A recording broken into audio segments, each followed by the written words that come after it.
He was a simple farmer, accused of destroying what he loved most, his land.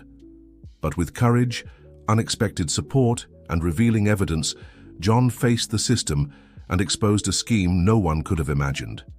His story is an example of how truth can triumph over power. The sun had barely risen when John was already up, observing his small property with tired but determined eyes. His calloused hands gently touched the corn sprouts beginning to emerge from the red soil, while his mind wandered between worries and hopes. The property, a generational inheritance, was more than just a piece of land. It was his family's legacy, his children's future, and the gift he fought to preserve every day. The morning dew still covered the leaves when Claire, his wife, approached with a steaming cup of coffee. Her face, marked by hard work but lit by a gentle smile, conveyed the strength John so admired. "John," she said softly, "the children are already getting ready for school. You need to prepare too."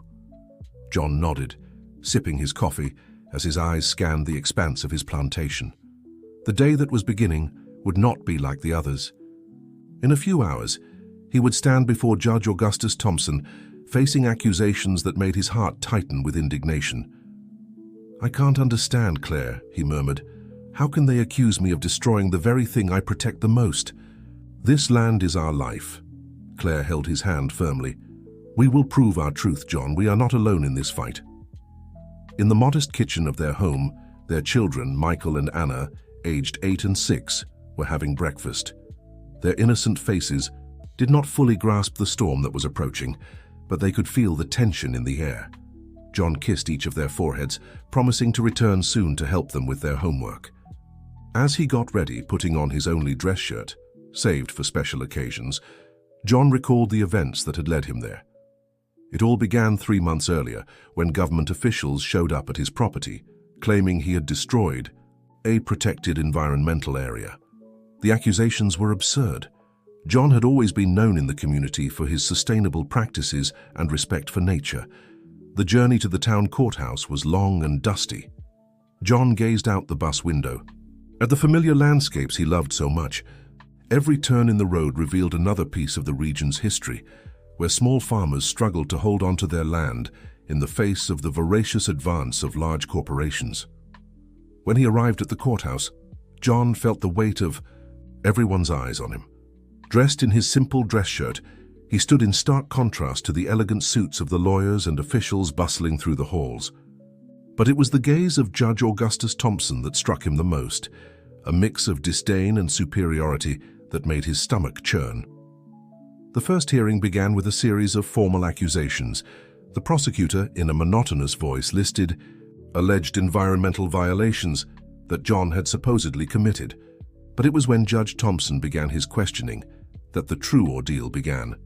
"So, Mr. John," Thompson started with an ironic smile, "do you consider yourself capable of understanding the complexity of environmental laws with your limited educational background?" John felt the blood rush to his face but remained calm. "Your Honor, I may not have formal education, but I know the land like the back of my hand. I learned from my father, who learned from my grandfather, to respect and preserve nature." "Ah, yes," Thompson replied with false condescension. "Knowledge passed down from generation to generation. But tell me, does this ancestral wisdom include destroying protected areas?" The audience in the courtroom reacted with murmurs. John noticed some mocking smiles, but also saw looks of sympathy. Among them was a young court employee who seemed particularly troubled by the judge's conduct. The following hours were a test of endurance. John had to listen to testimonies from alleged witnesses who claimed to have seen him destroying the protected area. Among them was his longtime neighbor, Peter, whose betrayal hurt more than all the judge's humiliations. When the hearing was adjourned, it was already late afternoon. John left the courtroom with a heavy heart but his dignity intact. On the bus ride home, he watched the sun setting on the horizon, painting the sky in orange hues that reminded him of the colors of his plantation. At home, Claire was waiting for him with a silent hug that spoke more than 1,000 words. The children were already asleep, and the silence of the rural night was broken only by the distant sound of crickets. John sat at the kitchen table, where his wife had left a plate of hot soup. "How did it go?" asked Claire, sitting down beside him. "Hard," replied John, stirring the soup absent-mindedly. "The judge, he's not interested in the truth, Claire. There's something else going on here, something I can't understand." Claire placed her hand on his over the table. "We'll figure it out, John. We've always faced everything together, haven't we?" That night, lying in his simple bed, John couldn't sleep. Through the window, the moon softly illuminated his room, and he could hear the wind whispering through the leaves of the trees, the same trees his father had planted and which he was now accused of destroying. His thoughts were interrupted by a faint noise coming from the front door. He got up cautiously, and upon opening the door found only a brown envelope on the ground. Inside it were documents that would completely change the course of his story. If this story has interested you, don't forget to subscribe to our channel and hit like. Let us know which city you're watching from, and we'll continue. With trembling hands, John held the documents found in the mysterious envelope. In the dim light of the kitchen, his eyes scanned page after page of contracts, printed emails, and photographs that revealed a web of conspiracy far greater than he could have imagined. At the center of it all was the name of Judge Augustus Thompson, carefully hidden in suspicious transactions with major corporations interested in the lands of the region. Claire, who had woken up to her husband's movements, was by his side, equally stunned by the discoveries. "John," she whispered, "this explains everything. His disdain, the rush to condemn you. But how are we going to use this information, Claire? Who will believe a simple farmer against a judge?" The couple spent the night awake, discussing possibilities and fears. When the sun rose, bringing with it the songs of birds and the start of another workday, John had already made his decision. He needed professional help. It was at that moment that fate introduced Anna Carter, a young lawyer who had grown up in a similar rural community. She heard about John's case through mutual acquaintances and, driven by a strong sense of justice, decided to offer her services free of charge. The first meeting took place at John's modest home. Anna, with her delicate framed glasses and worn leather briefcase, stood out in the rural setting. But her determined gaze and straightforward words immediately won the family's trust. "These documents are pure dynamite," explained Anna, after examining the contents of the envelope. "But we need more. We need to build a solid case that not only proves your innocence, John, but also exposes the entire scheme." In the following weeks, Anna worked tirelessly, investigating every detail of the case. She discovered that other families in the region had faced similar situations. False accusations followed by pressure to sell their land at ridiculously low prices. All the properties ended up in the hands of the same companies. The community, which had initially distanced itself from John due to the accusations, began to rally around him again. Neighbors shared similar stories, and a sense of unity started to grow. Even Peter, the neighbor who had testified against John, sought him out one night to confess that he had been pressured to lie. "Forgive me, John," said Peter, with tears in his eyes. "They threatened to take my land if I didn't cooperate, but I can't carry this guilt anymore."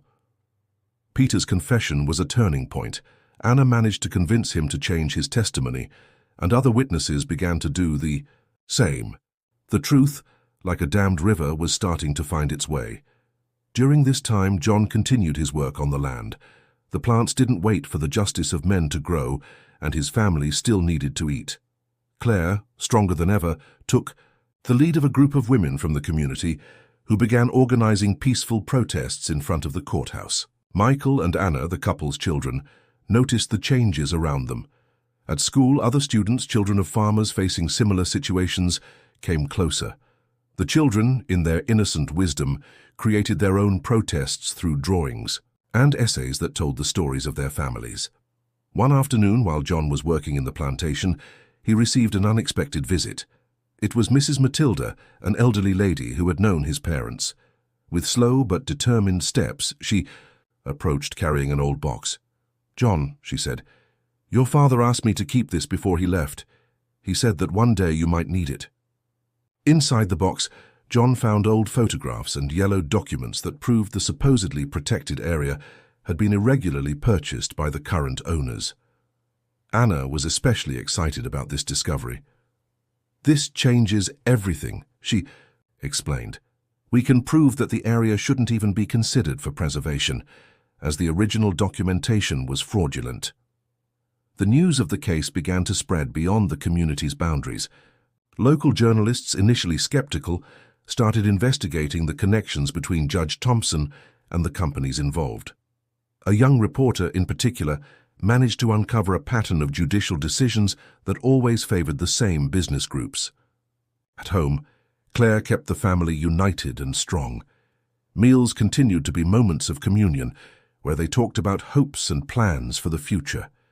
The children, though too young to fully understand the situation, sensed the changing atmosphere and participated in their own way. "Dad," Michael said one night during dinner, "my teacher said we're warriors for fighting for what's ours." John smiled, moved. "Yes, son. But we are different warriors. Our weapons are truth and justice." The next hearing was scheduled in just a few days, and Anna was preparing a strategy that promised to surprise everyone. The young lawyer had discovered that the court employee who had left the envelope with the evidence was willing to testify, revealing the entire corruption scheme he had witnessed. Meanwhile, in the city streets, the support movement was growing. Farmers from neighboring regions joined the protests, bringing their own stories of injustice and resistance. The local press, which had previously ignored the case, now dedicated daily headlines to the matter. John watched everything with a mix of hope and apprehension. Each new day brought more allies, more evidence, more strength to their cause. But it also brought more pressure, more veiled threats, more attempts to silence him. One evening, sitting on the porch of his house, John gazed at the stars with Claire by his side. The same sky that had witnessed generations of his family working. That land now observed his struggle to preserve it. "You know, Claire," he said, holding his wife's hand, "when all this began, I thought I was alone. Now I see I never was. Our community has always been strong. We just needed to remember that." The morning of the decisive hearing arrived with a different energy in the air. The courthouse, usually austere and intimidating, was surrounded by a crowd of farmers, journalists, and supporters. Banners and signs expressed solidarity with John and denounced the injustices against small rural producers. Anna arrived early, carrying a folder full of carefully organized documents. Her youthful face showed the determination of someone about to fight an important battle.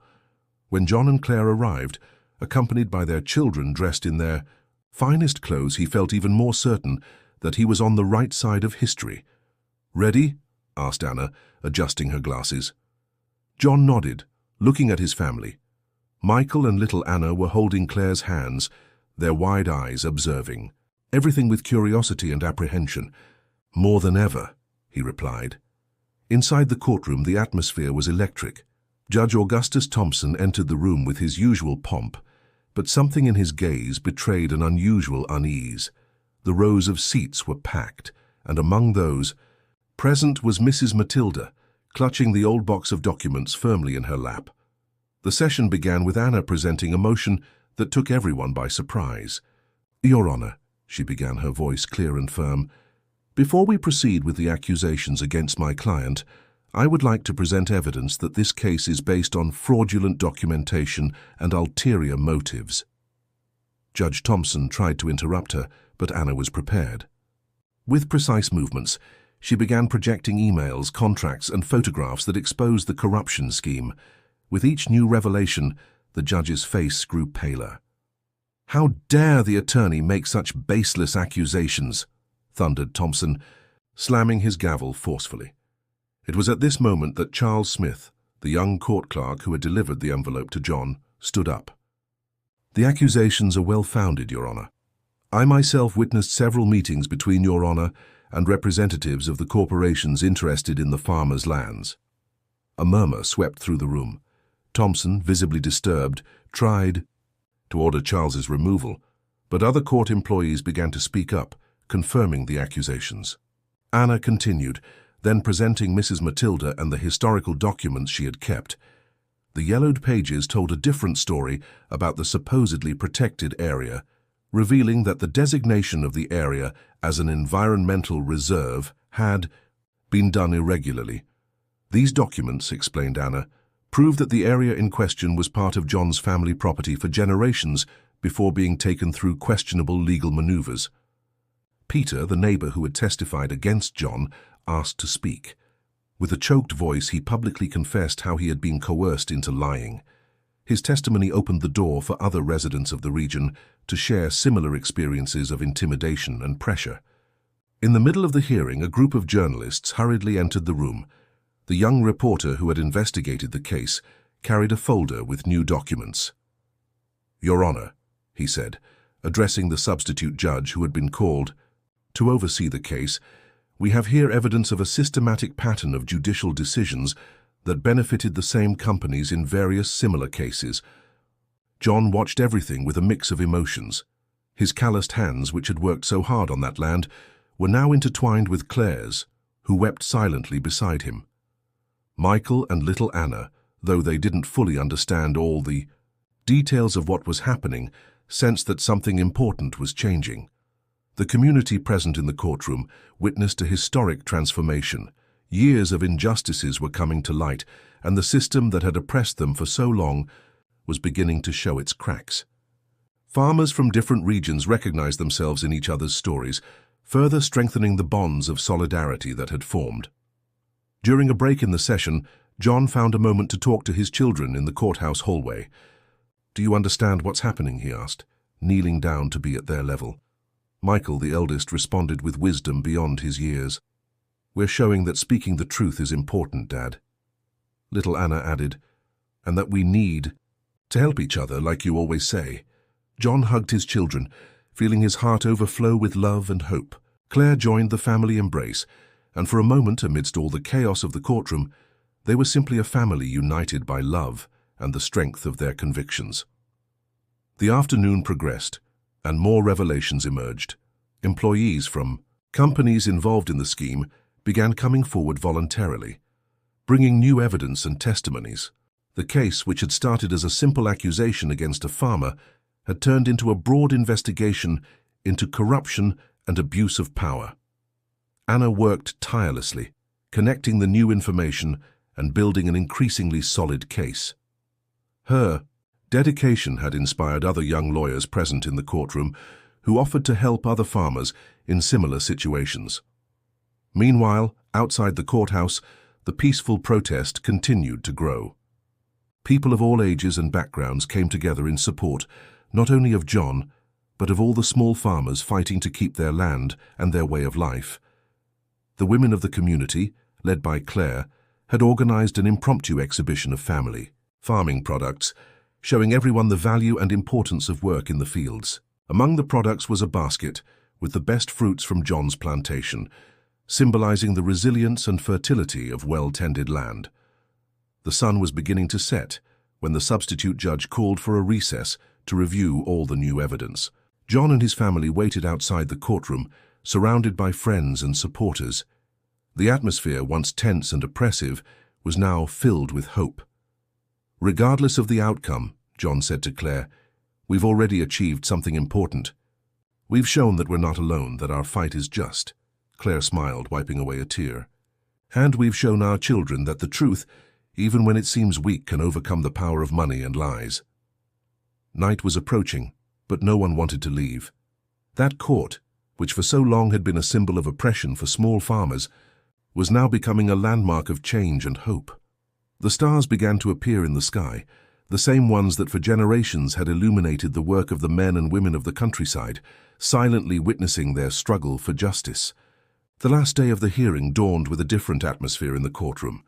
People arrived in groups, bringing with them not only expectations, but also the certainty that they were part of a historic moment. John and his family were greeted with hugs and words of support. Anna, the young lawyer, had spent the night organizing the final details of her closing argument.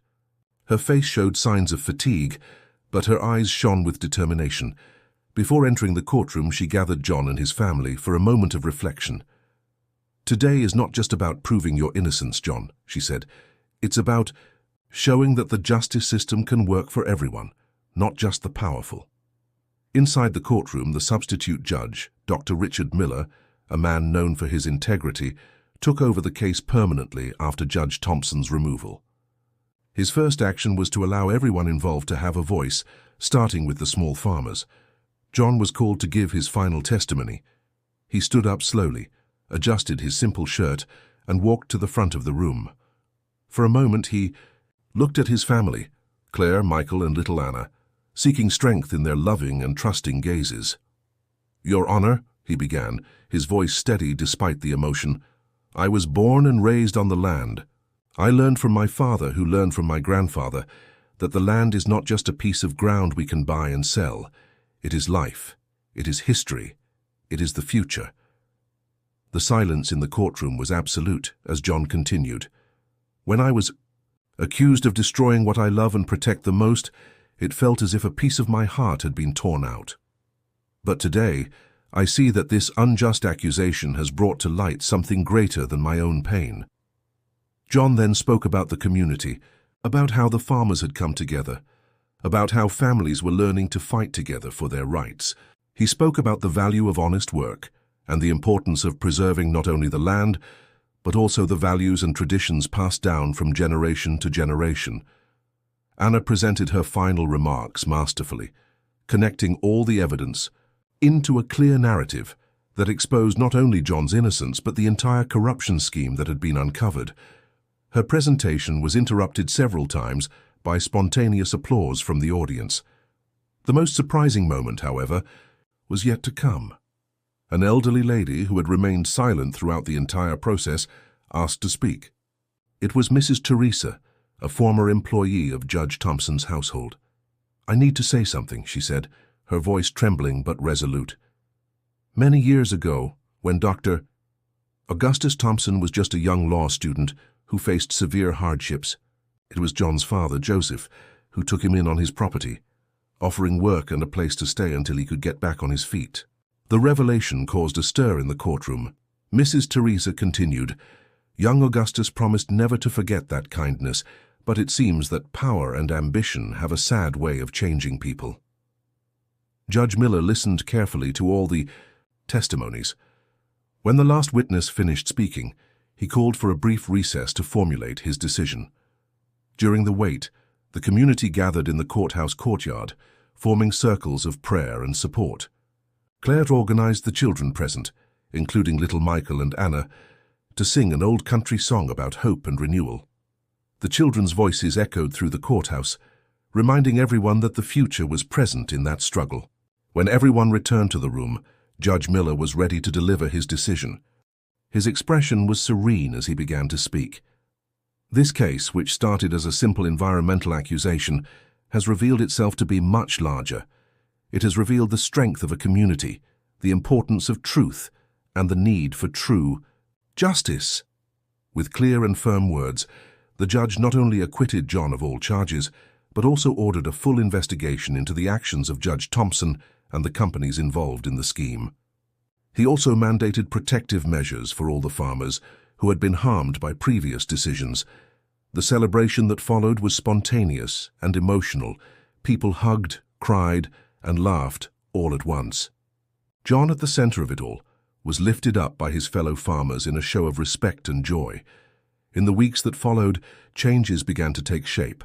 A support program for small farmers was implemented, offering technical and legal assistance. Anna opened a law office specializing in agricultural law, determined to continue fighting for the rights of rural workers. Back at his property, John continued his daily work with even more love and dedication. The land, which had been a source of concern for so long, was now officially protected. The crops flourished, and with them, hope for a better future grew as well. On a quiet afternoon, while watching his children helping Claire in the garden, John reflected on everything that had happened. The struggle had not just been for his land, but for something much greater: dignity, justice, and the right to preserve a way of life that valued honest work and respect for nature. Michael approached, his father carrying a small tree sapling. "Dad, can we plant this one? The teacher said it will grow and bear fruit for many years." John smiled, carefully taking the sapling. "Of course, son. And you know what? This tree will tell our story to future generations. It will show that when we fight for truth and justice, We can win even the battles that seem impossible. As Apo, father and son planted the small sapling together. The sun set on the horizon, painting the sky with colors that seemed to celebrate not just the end of a day, but the beginning of a new era of hope and justice for the entire community.